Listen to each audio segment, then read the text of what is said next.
how to close more sales and get more customers on this edition of the Pest Geek Podcast. Pull out your hose and grab your can. We're about to integrate another Pest Geek Podcast. Hi, everybody. Frank Hernandez here, and welcome to the Pest Geek Podcast, bringing you the latest information on pests, products, and politics from today's leading industry sources to help you start, manage, and grow your pest control business.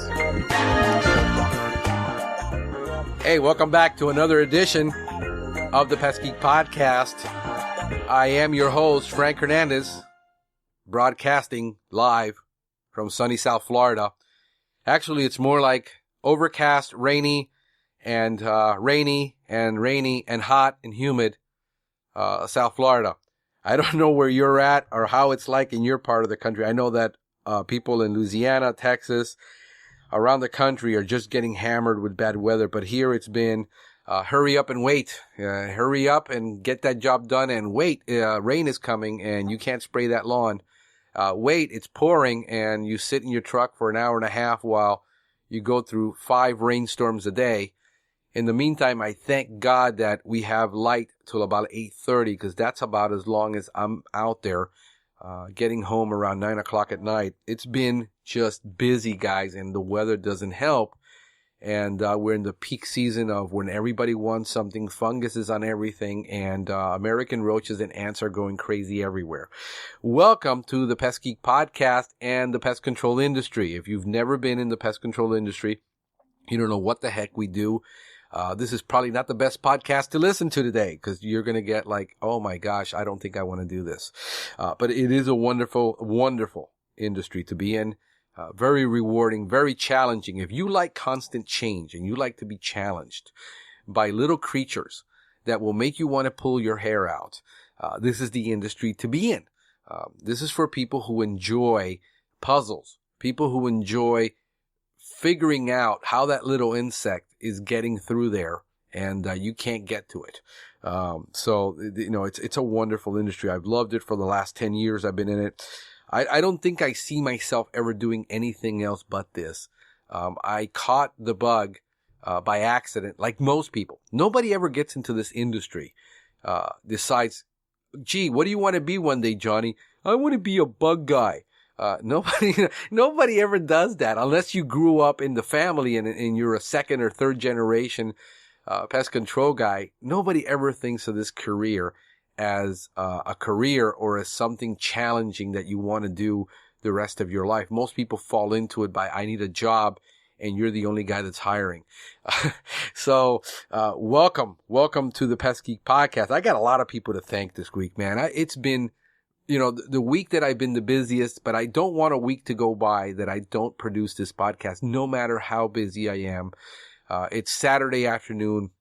Spend the busy morning today making sales calls on about 30 stores that a chain called me and wanted us to do their pest control for these very high-end boutique stores.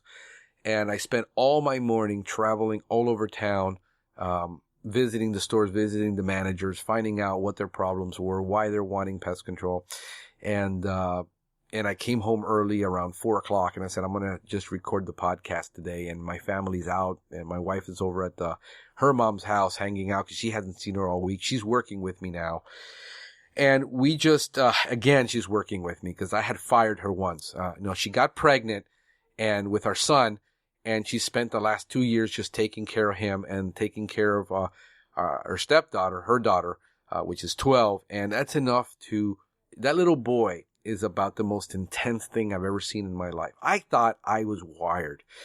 But my son doesn't stop from the moment he wakes up around the crack of dawn till about 10 o'clock at night. He's still wound up. We feed him no sugar.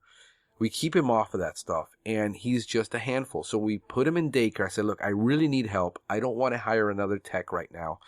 You know what we're doing. Let's put him in daycare. I think the time has come. He can talk. He can tell. You know, he's throwing everybody under the bus right now, like mommy and daddy.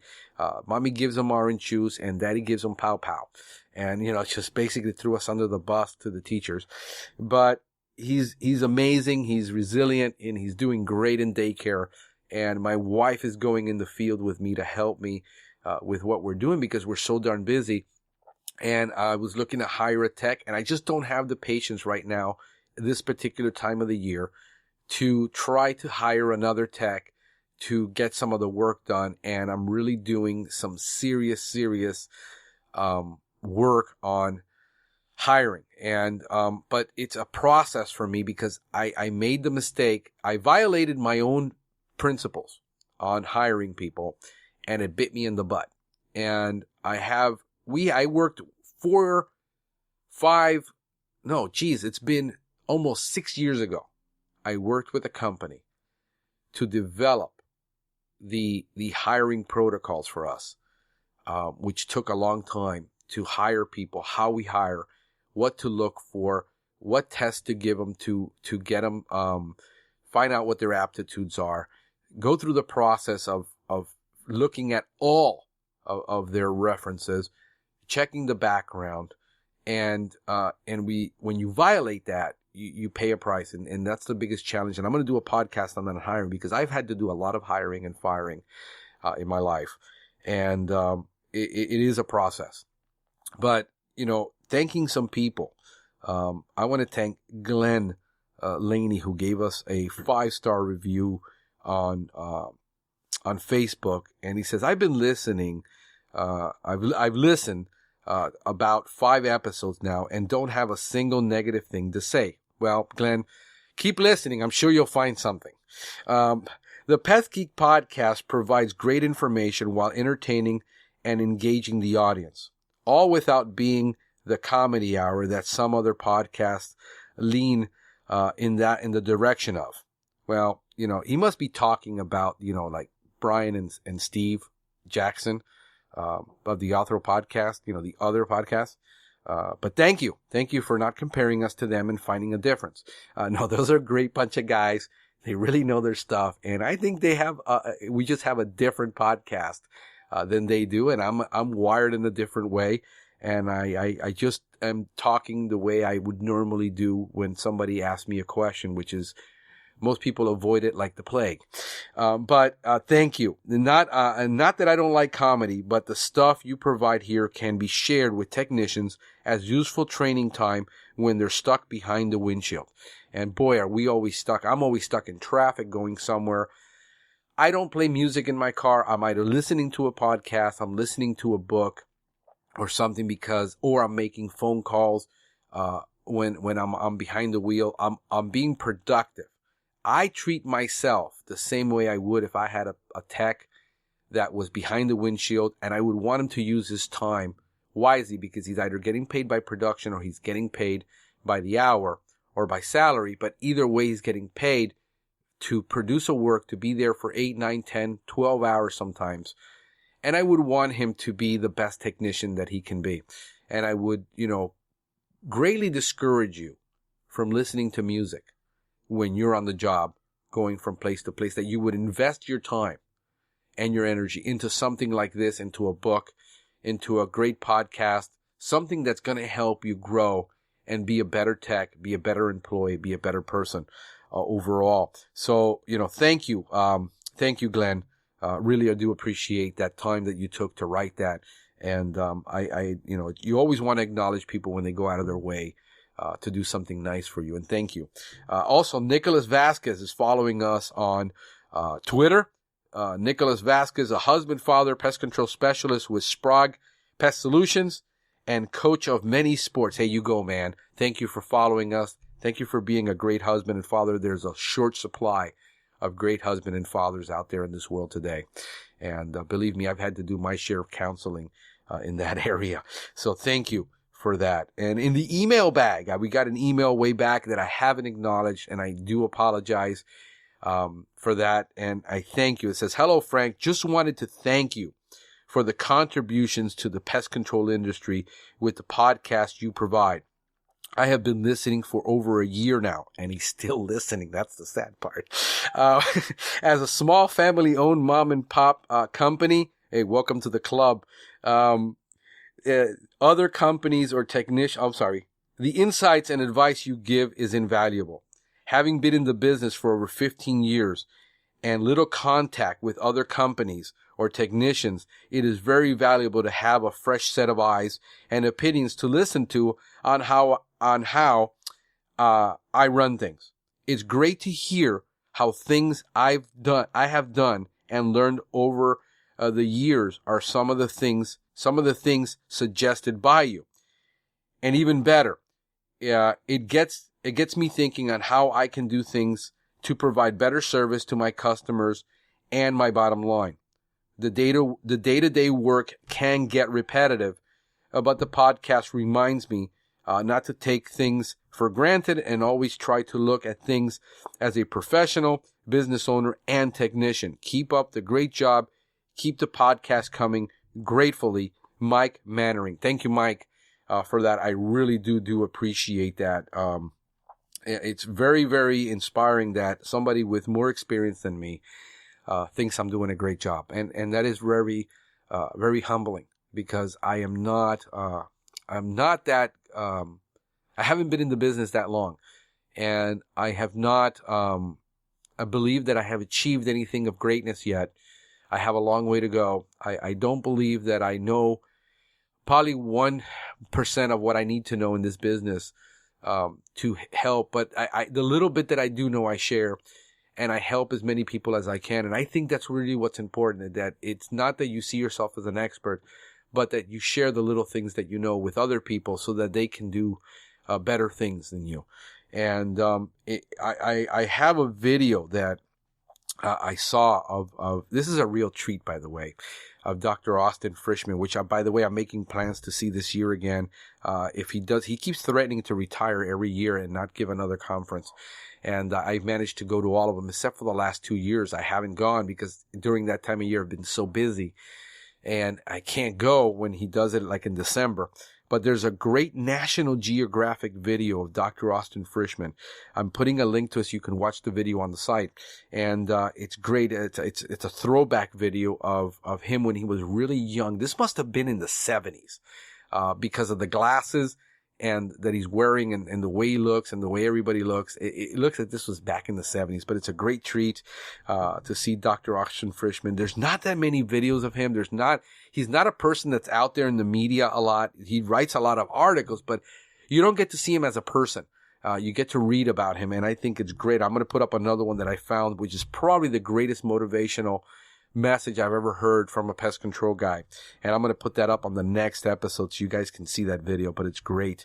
On the SEO front, if you're looking to create great backlinks, there's a couple of great tools out there to help you create backlinks. But it's not about creating the backlink from somewhere else. It's about finding out where your competition is, what backlinks they have that have helped them rank, and being able to get the same backlinks.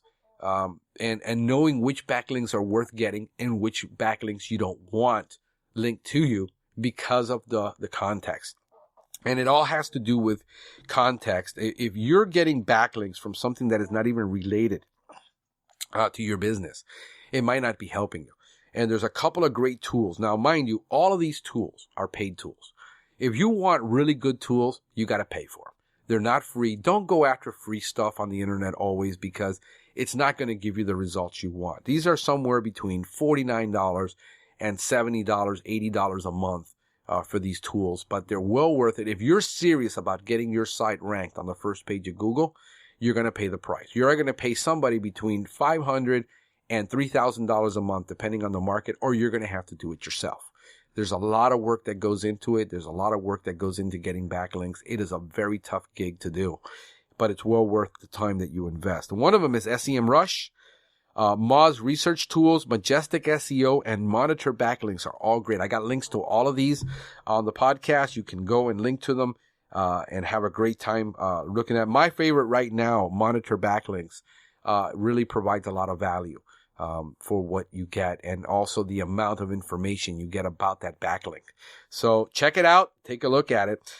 In the book of the week, there's a great book that I love called Made to Stick by Chip Heath and Dan Heath. They're brothers.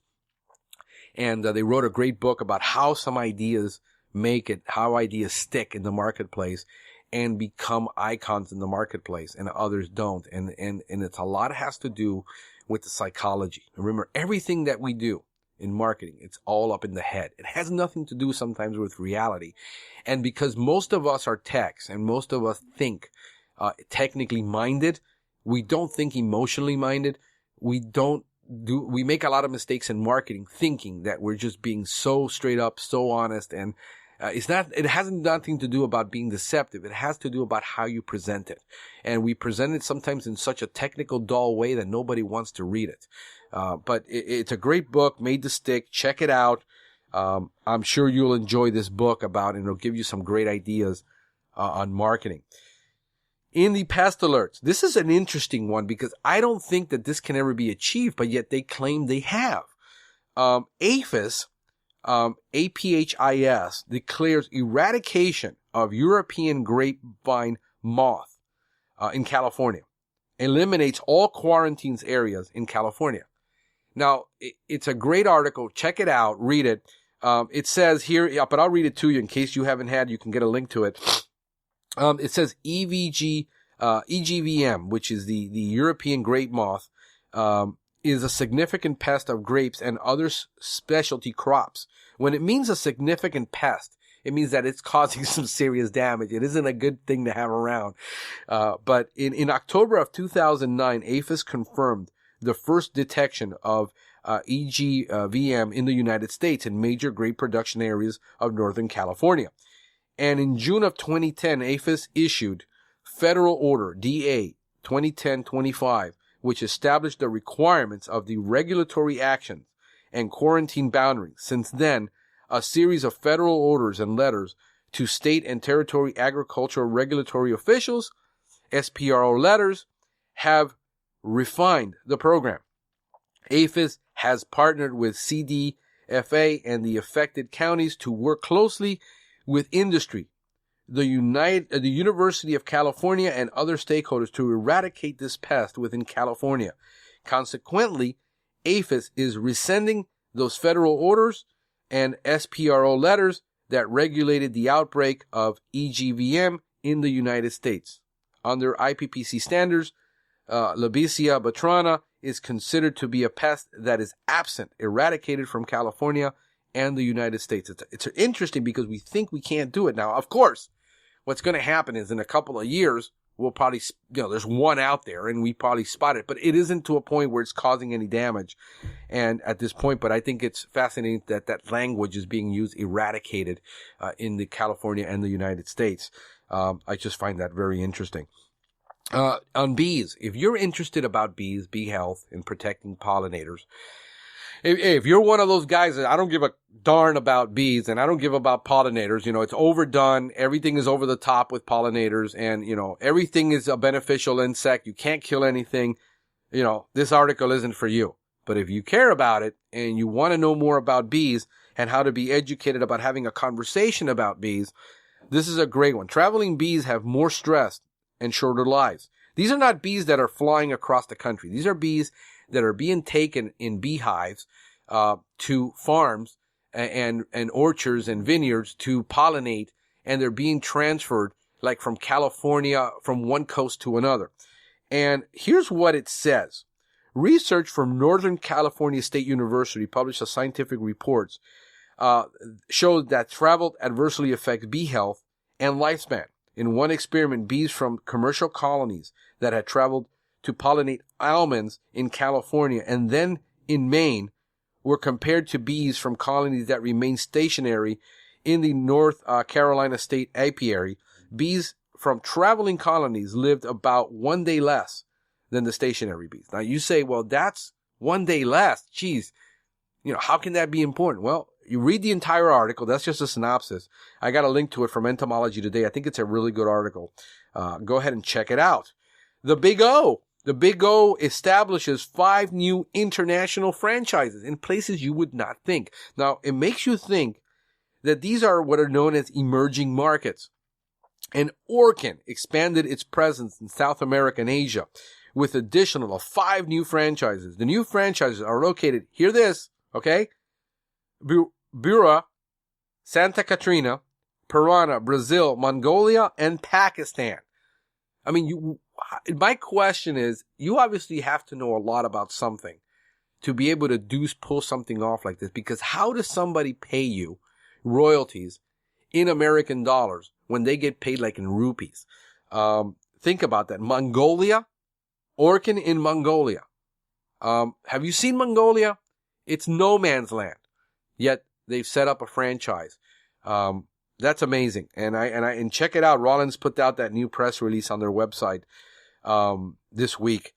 So I thought that was pretty neat. If you're a business person, you should be trying to figure out how you do things that you haven't done, and go to places you haven't gone and expand to your horizons to things you haven't done. And most of the time, people don't do this for one reason. They're afraid. Fear paralyzes us from getting things done that we've never done.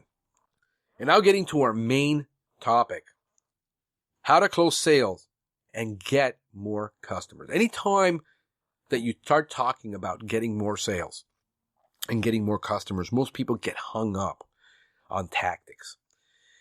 And the reason they get hung up on tactics, most of us in the pest control industry have tactical mindsets. We do this, we do this, we do this, we get this result. And a lot of the times what people don't focus on is strategy, long-term strategy that implements many tactics, just like integrated pest management does, to get more customers and more sales. I was just on a thread participating, which I know I normally get baited into these threads, and I know what the outcome is going to be, but I play along and I get sucked in. And Hal Coleman had put out a thread about, think about this carefully. Are you looking for a customer, or are you looking for sales? And I played along, and then I responded in a couple of them. But I've been in sales for, I was 16, I think, when I started in sales, and pretty much been in sales all my life. I've had management roles, but still, I was up front in management and in sales, and I've always been there. And let me tell you something. Should you go for a customer or should you go for the sale? Well, I know that in sales, you can make a sale and lose a customer, okay? You can make a one-time sale, and that was it. But you can make a sale and lose a customer. How do you make a sale and lose a customer? Well, you make the sale, and the customer has buyer's remorse afterwards because he feels he overpaid, because he feels he didn't get value, because he feels you didn't do it the way he expected. There are many things that can cause buyer remorse, and you can make the sale, but that's the last time the customer is going to call you. And what I try to teach, especially pest control technicians who are technically minded about the control part and are not experienced in sales, and what they know about sales, they detest. Okay, a lot of people, what they know about, people say, I don't want to be a salesman. I want to be labeled a salesman. Salespeople are about the most money-making people in the country. There are people who salespeople make more money than doctors and lawyers. Okay, sales, everybody's in sales. My 2-year-old is in sales. Okay, when he tries to convince me that he wants that banana and he's negotiating with me, he's in sales. He's trying to get that banana from that container that we have on the counter. He loves bananas. Okay, when he wants something, he's negotiating. My daughter is negotiating with me all the time. She's in sales. When you're trying to get your idea across, whether you're selling a product, you're selling an idea, or something that you would like your company to do, you're in sales. Okay, and here's a quote from Henry Ford. Nothing happens until someone sells something. Okay, so if you don't have a customer that is buying, you don't have a customer. Unless that one exception, that 1/10 of 100% of a customer that doesn't buy from you, but recommends you to other people because he doesn't have the money to buy from you, because I sell a super premium product and he cannot afford it, but he recommends me to other people. That's an anomaly. When you have your customers selling for you, that is awesome. Here's better yet. When you can get your salespeople to talk more about your company and your service to their friends, to their family, because they're in love with your company, you're doing something freaking awesome. Okay? Those are your salespeople. Your customers and your employees. They're your number one salespeople. Whether they are techs, whether they are in the office, whether they're online, whether they're just cleaning the floors at night, and they love your company and they love what you do, you're on the right track. If nobody's doing that in your company, you're in deep trouble. And is it more important to get the customer or the sale? It's kind of like saying you can have a marriage without a spouse. You can't have a marriage. You can't have one without the other. The sale is inevitably the only thing that's going to keep your company going. You can lose money for 5, 6, 10 years. You can break even. But if you have sales and you have a thing called cash flow, you can survive. Because I started my company in the worst time to ever start a company, in 2009 when the economy took a dump. And what got me through that is sales. Because I was able to maintain cash flow. Whatever it is I had to do, whatever time I had to get up, whatever time I had to go to sleep, however many doors I had to knock on, however many people I had to talk to in the beginning to get my sale, that's what I did. It was more important to get sales than to get the technique right. Because I could always learn the technique, but I couldn't survive without sales. And the number one thing about getting sales is something that nobody talks about in most sales books. Most people want to know, what do I tell a customer when he says this? That's a closing tactic. Most books, most seminars, most things that you read focus on how closing techniques are done. Closing techniques are something that you acquire over time. You acquire handling objections over time. The best salespeople are those people that can handle the objection before the objection comes up, to deal with it in the sales presentation. And I'm telling you right now, if you don't have a sales presentation that you give your clients, you are losing sales. You are losing customers. You need to formalize your sales and your sales training and stop thinking of sales as something scripted that you come across and you're robotic about. You can make it your own. Just like an actor reads a script and then memorizes that script and puts the personality on and then goes out and does an award-winning performance that gets you to cry for something that is not even real. That's what you do as a salesman. That's what you do as a salesperson. It's about you convincing the people that you're the best option for them. And being the last person that they call, or being the first and last person that they call. And let me tell you something about that, because I've sold $100 items and I've sold hundreds of thousands of dollars items. Okay. I've worked in sales that required me to knock on doors, and I worked in sales that required me to make a lot of phone calls, and I've worked in sales that required me to think 5 years ahead of how I was going to land that account and work towards that account, because that account was worth hundreds of thousands of dollars to the company. So whether it's business to consumer, whether it's B2B, or whether it's strategic sales, it doesn't change. You're dealing with human beings. Here's newsflash for you. Companies don't buy products from B2B. People buy products from people. You can be dealing with a buyer for a multi-million-dollar company, and that still is a person you're dealing with. It's not a company. And you still need to convince, and you still need to do your job as a salesperson. There are things you can do to save you the time. There are things you can do that are going to accelerate the process. There are things that you can do that's going to help you land more customers. I close in the neighborhood between 80 and 100% of the calls that we get coming into the company on the phone, without ever stepping out, driving anywhere to go give any presentation. Because I've been doing it for so long, I know how to prepare my presentation for the customer that I'm dealing with. If I'm dealing with an accountant, I will target the presentation differently than if I'm dealing with a person who's a doctor or a person who's a nurse. It's all about customizing your presentation, learning to be adaptable, not being a robot, and closing more business on the phone. Why? I'm going to make the case for this in this podcast of why the phone is your number one ally. And too many people make the excuse that the phone, well, is so impersonal. They make the excuse that, well, I'm just so much better in person than I am on the phone. And what you're doing is you're making excuses of why you can't do something. You're the one that's limiting yourself of why you can't do it. And let me tell you, when the economy took a dump, when things got hectic in my company, when I could no longer be traveling 30, 40, 50 minutes, an hour, meet with a client for an hour because I had to make more sales, I went to the phones.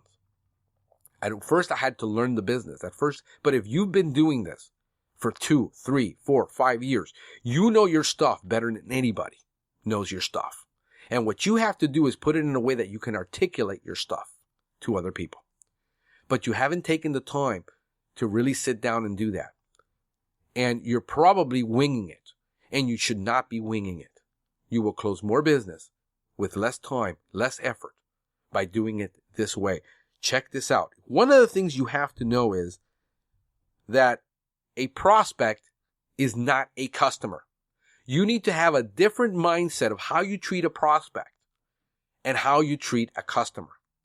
A prospect is not a customer. Where does the term prospecting come from? Well, it comes from mining for gold, mining for diamonds. And what you've got to understand that prospecting takes about between 200 to 250 tons of dirt to find a 1-carat diamond. See, if you're going to take any diamond, you're going to take the littlest, tiniest diamond and try to polish it and try to make money off of it, you won't. You need to prospect for good diamonds. That's about 500,000 pounds of dirt that has to be moved in order for you to find a diamond. A 1-carat diamond that you can get cut, clarity in that diamond. So color, cut, and clarity are the 3 things that make a diamond valuable. And not everyone is your customer. You got to get out of that mindset that everyone is your customer. You make that mistake at the beginning and then you find out a year in how deep of a mess you're in by saying everyone's my customer. Not everyone is your customer. Okay? There are different levels of customers. There are different prices for customers. In the industry, there's the bottom feeders, those people that are just looking for the cheapest thing no matter what. If you serve them, understand you're going to serve them one time and they're gone. And as long as you stay the cheapest guy and you don't raise your prices, they might stay with you. The moment you do, they're gone. You're constantly replacing them. There is that customer that is a diamond. The customer who makes $250,000 a year expects you to be on time, expects you to be professional, expects you to drive around in a nice vehicle, not a dilapidated vehicle, expects you to do his job that he doesn't have to be calling you because you're wasting his time, and he's willing to pay you whatever you ask within reason for you to get the job done. And that's a diamond, and that takes a lot of work. That kind of customer will stay with you forever, but it's going to cost you a lot of time to find. And there are ways that you can find them. So what is a qualified prospect? You got to treat him differently than a client. You have to spend time qualifying the prospect to see if he's your customer. But of course, if you don't have standards of what your customer looks like, what your service, who is your customer? That is the number one question that every business needs to ask themselves. And so few people get that, and so few people ever work on figuring out who their customer is. Our customer is a specific breed of customer that is looking for something very specific. When I found out what I could do with that and targeting that client, then I closed more sales and I close more business because I don't have to push through all the dirt. The customer is pushing through the dirt for me to find me. I just got to make myself available online for that customer to find me. I got to make myself available in the right publication for that customer to find me. I got to make myself available when that customer calls. And it's about making yourself available and being in the right places at the right time. What is a qualified prospect? The qualified prospect, number one, is one that has a need or a want for what you're selling. Now, I'd rather find a customer that has a want than a customer that has a need. Because what I figured out over 30 years of selling is that people will buy what they want, but they won't buy what they need. I have customers that have $1 million worth of cars in their driveway. They have Bentleys. They have Bentleys right next to 2 Land Rovers. They have 2 Land Rovers and a Lamborghini. And I've never heard one of them complain about the price that they paid for that car.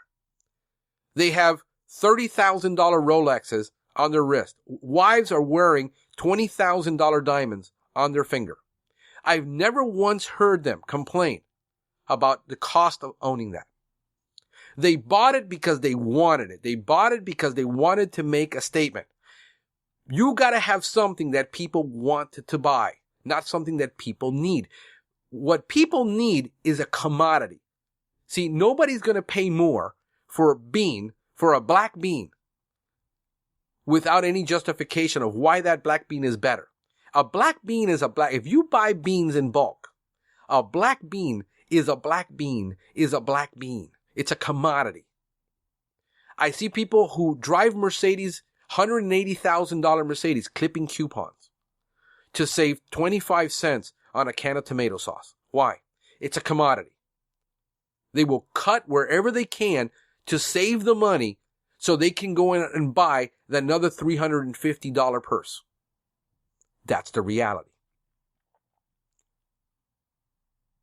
You see, and until you change your mindset that you're going to be the best technician, the best company that provides the best customer service, the customer experience is more important than the product. How they feel about what they bought, how they were treated, is more important than whether you got rid of the roaches or not. You see? So one that has the need or want for what you are selling. You got to establish that first. Number 2, has the ability to pay for what you have. Do they have the ability? How many times do I get a call from somebody with a 1-bedroom apartment in a deprived part of town that is mostly low income, and they have bed bugs in an apartment, and they don't have the ability to pay? I can't serve them. I can't give away my services to everybody. I wish I could. I can give them free advice. I do videos and I tell people how to solve those problems for themselves because they're never going to buy that service. And I know I get a lot of criticism from people in the industry. They say, you're giving away all the knowledge and all the information. Charge them less. If I charged them half, they couldn't afford it. If I charged them a third of what it cost, they still couldn't afford it. These guys are impoverished. You probably open the refrigerator and there's nothing there. They don't have the ability to pay. They're calling me. The phone rang. They found me online, but they're not my customer as much as I want to. Unless I was giving away a certain percentage of my business as an offering, and I give so much away for pro bono work, then that's different. The third is, are they willing to pay? I got people that call me that have the ability to pay. They're driving around in the $100,000 Mercedes. But because the last guy was charging them $28 a month for the last 10 years and he died or quit or went out of business, they're expecting everyone else now to come in and do it at the same price, and they have sticker shock when they find out that it doesn't cost $28 a month anymore because he never raised their prices. Guess what? They're not my customer. That prospect is not going to buy when I tell them it costs 6 times more than that to get our business. Second of all, if you're not looking for what I offer, you're not my customer. We sell environmentally responsible pest control. We sell eco-friendly pest control. We don't claim to be green. We don't claim to be organic. We are an IPM company that is hardcore IPM. Hardcore on prevention, hardcore on exclusion, hardcore on monitoring, hardcore on inspecting, hardcore on using the minimal amount of pesticide to get that job done. And that takes time, and our customer is looking for that. They don't want the pesticide in their home. They're looking for an alternative to that. And that's what we offer them. And in order to do that, it requires more trips. It requires more time at the home. It requires more inspection. You see, a problem that didn't happen in 3 days, that took 6 months to build up, and now you have an insect that budded inside the home and made, 100 nests, and you have to get it out of the structure. Might take you 2 or 3 trips to get that done. And that's much more expensive than somebody coming in with a spray can and just continue to kill the same old ant, because 10% keep coming out and you're just killing the 10% that's coming out. You're not really solving the problem. Are you differentiating yourself in such a way in the marketplace that people and your reputation is for doing something spectacular that people want to follow? Here's the harsh reality of marketing. It doesn't matter whether you're online. It doesn't matter whether you're in print. It doesn't matter where you're doing flyers. It doesn't matter if you're doing mailings. It doesn't matter if you're doing telemarketing. It doesn't matter if you're emailing. It doesn't matter whether you're leaving hangers on a door. It doesn't matter if you're knocking on doors. It doesn't matter if you have vehicle signs. Guess what? The numbers are the same. Selling and marketing is a numbers game. You got to have the right message. You got to have the right offer. You got to be able to be at the right place at the right time to create a prospect. The reality is that only 3% of people that you come in contact with are looking for what you're buying. You got to once you understand that and that gets into your head, no longer do you say, well, flyers don't work, advertising doesn't work, magazines don't work, this doesn't work, nothing works. All these guys sell baloney. The problem is you have guys designing ads who are graphic artists who know nothing about marketing, who know nothing about copywriting, who know nothing about A/B split testing, who knows nothing about marketing at all or advertising. He is a designer and you're trusting him to design a site, design a website, design a card, design something that doesn't convert people. And you're saying, why doesn't it work? See, unless you're the only guy selling what people want and you're the only guy that they can get it from, you're not going to get the call. 97% of all prospecting fails. Get over it. 97% of all your prospecting efforts will fail. You only care about the diamonds. You don't care about the dirt.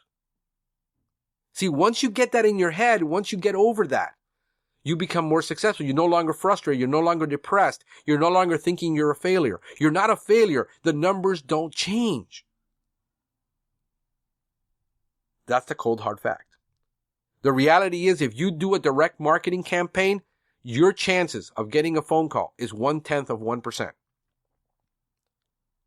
That means that 1 out of 1,000 will actually respond to a postcard. So if you did 10,000 postcards, the best you can ever hope for is 4. Why? Because unless you meet the right person who has a need or a want, hit the right person who has the ability to pay, and hit the right person who has the willingness to pay, couple that with convincing them that they do have a problem. You knock on a door and says, I don't have an ant problem, while there's a trail of ants coming in the door. There's a trail of ants going up. There's ants all over the shrubs, and they don't believe they have a problem. You see, most people don't think they have a pest problem. Second, they're not willing to admit it. So once you get over how you're going to be more successful as a salesperson, because you're going to go out chipper every day knowing that you're going to fail 97% of the time, and it doesn't matter. Some will, some won't, so what? Next. That's the attitude you have to take, because you're trying to pitch people and they're telling you they don't care about your product, your price is too high, this and that. They're not the right fit for you. They're not the right fit for your organization. They're not the right customer. That's what it comes down to. And you have to know that if you're going to make 100 calls every day, the best you can hope is for 3 maybes. That's really what you're shooting for, is 3 maybes. 3 maybes is better than nothing at all. See, if you're doing an ad, do you have the money to do 4 ads? Different ads. With different split testing. Did you choose the right buying words for those ads that are called social triggers that cause people to make decisions? And are you willing to test 4 ads, 4 postcards, 4 flyers, 4 door hangers, 4 emails, 4 phone calls, 4 different scripts to find out which one converts the best? The reality is most people don't have the time or patience for that. They're looking for results. I paid a company to put out an ad. The newspaper didn't convert. I paid to do these flyers don't work. I paid for business cards don't work. You see, you got the wrong info. You got the wrong message. You got the wrong input, and you're getting the wrong output.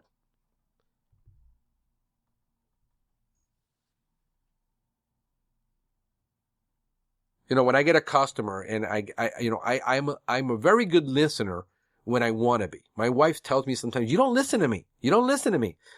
And then a customer calls and you're so involved in that conversation. How come you listen to them? Because I'm really interested in what they have to say. No, I don't say that. But you know, it really translates to that. I don't care which way you cut it. I mean, sometimes I get used to hearing the same thing from my wife, and I love my wife dearly. You know, I love my wife, and I go out together and we go to work together. We have a blast, and she loves going out with me on the field. She doesn't like the heat part too much, but she loves hanging out with me, and I love hanging out with her. We got a great relationship, and this is the reason why I just love it when my wife can come back to work with me, because it really is awesome for me. I really do enjoy it. But when a customer calls with a beg-bug problem, do you go into sales mode? Do you go into tech mode? Or do you go into consultant mode? And I'm going to tell you why you need to go into consultant mode and ignore the other 2 first. First thing you have to do is gather intelligence. There's no replacement. Selling is all about the accumulation of intelligence in the field. What is going on? You know, all the software in the world isn't going to make you a better salesperson. And a CRM software, if you don't put anything in a value, whether it's information, whether it's appointments, whether it's callbacks, whether it's something that you need to take action on, you can buy all the software you want, buy all the books you want, and until you start putting that into practice and into action, it's all meaningless. Okay? So now you go into consultant mode. Do you first quote the price and say, we charge $65, we charge $350, or do you get it and you say, well, I have to go in my car and I have to inspect? There isn't a service that we do that I haven't done 200 times, seen it in 1,000 homes, and done it, and seen the effects, seen the errors, seen the callbacks, that I can't figure out, saying 90% of this we're going to get right, and guess what? On that 10%, we're going to have 2 callbacks. On that 10%, we're going to have 3 callbacks. It is part of the game. The callbacks is just also a numbers problem. So we know that our pricing and our structure is going to deal with some of those problems. It's inevitable to say you don't have callbacks. And the difference between a callback and something that you know you're going to have to come back for, that the customer is never going to get control on a one-time service. You quote a one-time service because you want the sale, because you want to take it from your competition, because that's what the customer told you the last time the guy did. And you go playing along that game and continue to go down that road. So what do you do first? Well, the first thing I do is I consult. I find out things about that client that are going to tell me in 5 minutes whether he's a prospect, a tire kicker, a buyer, or what. First I ask, is this a single or family home? Is it an apartment? Is it a commercial? What is it that we're trying to deal with here? Okay. So if it's an apartment, I already know the deck is stacked against me. If you got German roaches in an apartment, you know that that's going to be a bigger deal than a single family home. It's a bigger deal dealing with roaches in a food service environment than it is in an office environment. It's a bigger deal dealing with German roaches in a standalone facility versus one that's in a shopping center or a strip mall.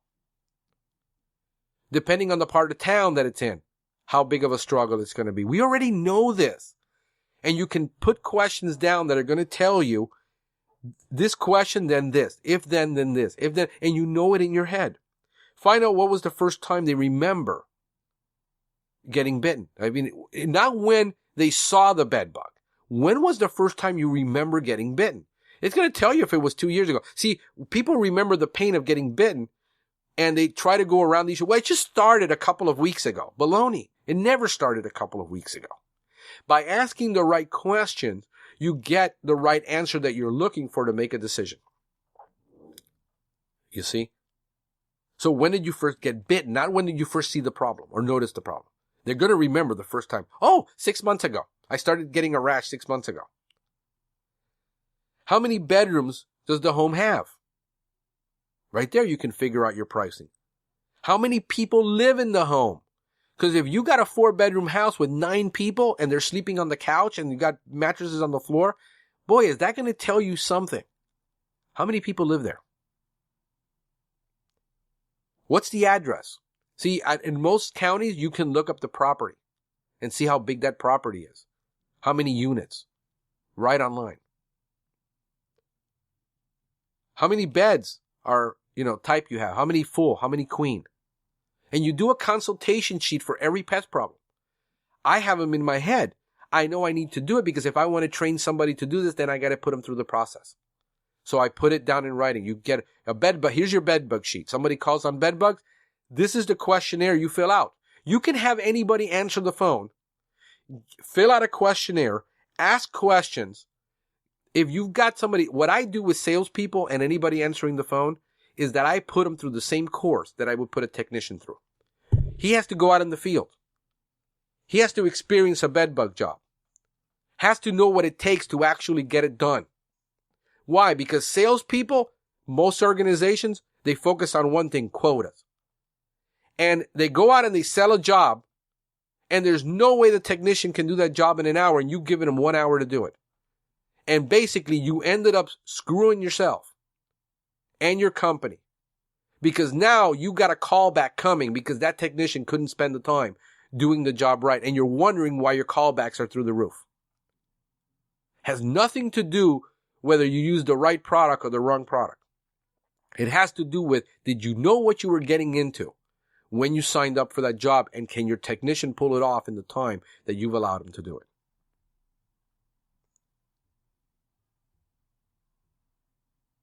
Who's sleeping on the couch? Now you know you got to treat a couch. It kills me when I hear people, what do you use to control bed? Like one product is going to do it.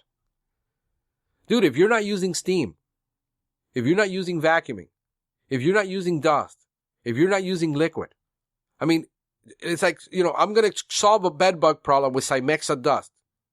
You're going to get a call back. There's no way you're going to do that. You sold a $150 bed bug job, a $300 bed bug job for a home that you were in there for 1 hour. You sold a $1,000 bed bug job and you were there for 2 hours. You know you're going to get a call back. There's no way you can do it. So you get the information up front. That took maybe 5 minutes of getting that info. Then you have a conversation with the customer. We're the only company down here in South Florida that tells the customer exactly how we're going to perform the service because they're calling us for a reason. Chances are there's a chick's child in the house. Chances are there's a person. I got a call for German roaches that they've been dealing with for 5 years. Spraying the entire house down with pesticide. They couldn't get control of German roaches. I come to find out the lady who called me, the reason she called me is because she's on dialysis. She has 2 failed kidneys and has a breathing problem. She has to sleep on a chair, an armchair, all night, upright, because she'll choke. That's the kind of customers we get. And to go inside that house and to spray the entire house down to control a German roach, you should be shot if you do that to that kind of person. They got a newborn baby. They're concerned. To spray the entire house down, you're an ignorant person if you spray an entire house down, baseboard spray, to control a problem that isn't going to get controlled with a newborn in the house. Because that child's neurological system is just being developed. And you're going to cause problems. Why do you think that is a proven, documented fact scientifically? And why would you do that? Because you either don't care or you're ignorant. There's only two reasons.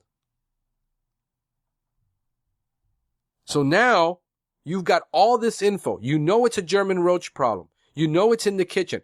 Does it matter if it's 1,000 German roaches or 100 German roaches? We had our protocols we set up. It doesn't matter because we're going to deal with it in the same way and we're going to get the same knockdown. We haven't been able to fail with that. Protocols and procedures are vital. Have everything protocoled out. If you get a call for this ant type, this is what you're going to do. If you get a call for this roach, this is what you're going to do. If you get a call for this, you know your business. Develop the protocols. And then that way you don't have to go out and drive. And I'm going to show you why. Because you don't understand the cost of selling. It already cost you between $65 and $125 to get that call in marketing. Now you're going to add another $150 in a sales call to go drive there to sell a $65 job. You're losing your shirt. Don't do it. This is the first mistake that people make when they start their business, is to make that mistake. A 10-minute phone consultation, if you charge $65 an hour, which is your labor rate, it's $10.83 for that phone sale. I guarantee you when I get through with that customer and they call everybody else or they've talked to anybody else, everybody's got to up their game now. Because I'm going to tell them more about that pest, more about that problem, more on how we solve it. Aren't you afraid that they're going to try to do it themselves? No. If they are, hey, God bless them. But I just spent 10 minutes on a customer that if I would have drove out there and wasted an hour, they were still going to do it themselves. And now I know that. I'd rather know it for $10 and not for $50. Because if you take 30-minute drive time, 15 minutes to give your sales pitch and your presentation and your inspection, you're between, $48 and $65 cost to go out there. What would you rather spend, $10.83 or $48.75? It's a no-brainer.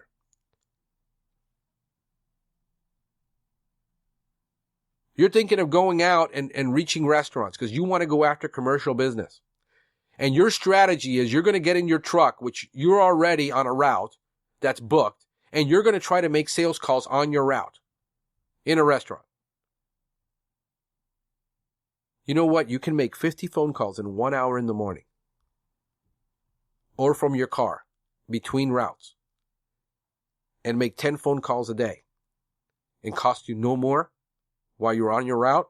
Every time you get ready to leave a stop, you make a call. Leave a stop, make a call. Leave a stop, make a call. Use your time.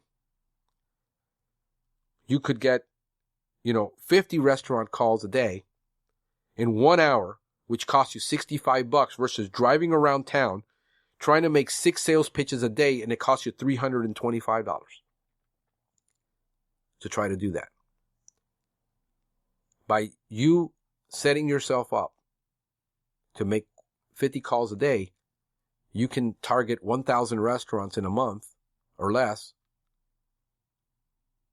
and repeat that all over again next month. And I guarantee you by the end of the year, you will have 20, 30 restaurants that you lined up that nobody else got. Using your phone is faster than using your car. Sure, you make a stop at a gas station, drop off your card. Sure, you're sending a text message. Hey, make a call. I mean, it's about integrating everything. It's about not using one thing, but about prospecting everywhere. You're doing ads. You're doing calls. You're dropping off cards. You're always selling. You're always prospecting. Is really what you're doing. You're not always selling. You're always looking for people who might have a need or a want for what you want. You show up at the right place at the right time. They have the ability to pay and the willingness to pay, and now you have a customer. See, how much is it costing you to get a lead? Well, let's say it costs you 10% of the sale. How much did it cost you to get the sale? Well, about 25% is the standard commission rate for salespeople. And now you have the cost of performing the service. You got a total that's 60% of your cost to really acquire a one-time sale. If you're not charging separately, if you have the same price for a one-time customer versus a customer who's going to sign up with you, and how do you know? It's very simple. I tell my customer, this is our one-time price. And this is what we have. And then if you want our service every other month, this is what it costs. This is the warranty I give you. And this is what it's going to cost you for us to get rid of that problem. Whether it's $250, whether it's $350, whether it's $1,000, it doesn't matter. That's our cost to actually solve your problem. Do you want a company that's going to try to sell you a contract or somebody that's going to sell you a solution? I sell you a solution. I guarantee you that I will solve it for that price that I gave you. And any additional calls that I got to make, any additional visits within the next 60 days to get rid of that problem, we do it for free. That's our promise. You see? Because if you sold with the expectation, the biggest thing you can do is, well, if you give me a good price, we'll have you here every month. Baloney. They're not going to do it. They put their money where, if you tell me that, sign a contract. You got to have a price for doing a one-time job versus doing a reason service. Because the cost of acquiring that client is half of the money is tied up in the sale. The other half is tied up in the service. You got to get your money back from your marketing and your sales. You got to pay yourself a sales commission if you're doing the sale. If you're doing the service, you got to pay yourself. This is why most people need to pay themselves 40 to 50% of what they bring in because they're doing all the work. At one point, you leverage your time when you get a tech, and that just creates a whole bunch of other headaches for people. But some people can handle it, some people can't. In sales, you got to get good at prospecting. You got to get good at qualifying customers. Don't waste your time going to see people that don't have the ability to pay, don't have the willingness to pay, and might not even want what you have. I get a lot of people who call me just to get a consultation. How do I solve this problem? And listen, I've got a blog and I've got videos. Here's what I recommend. Here's the link. Give me your phone and I'm going to send you a link. And I send them a link and I still serve them. But I can't serve you for free for an hour going to your house giving you a lawn consultation when you didn't intend to buy. And we get a lot of that here in Miami. People calling me. So I say, look, I give them a consultation over the phone. This is what I do. I let them know I'm going to be twice as expensive as everybody else you call. But if you give me your email and give me your name, your address, and your phone number, I'll write up a quote for you. And I go online and I go look up the property information and then I send them a quote. And I tell them exactly how we're going to do it, how we're going to service them, why this is important, and why we do it this way. And if they agree to all that and they say all that is important, then I send them the price. If it's not important, why waste my time? I said, listen, when you're interested, give me a call. Think about it.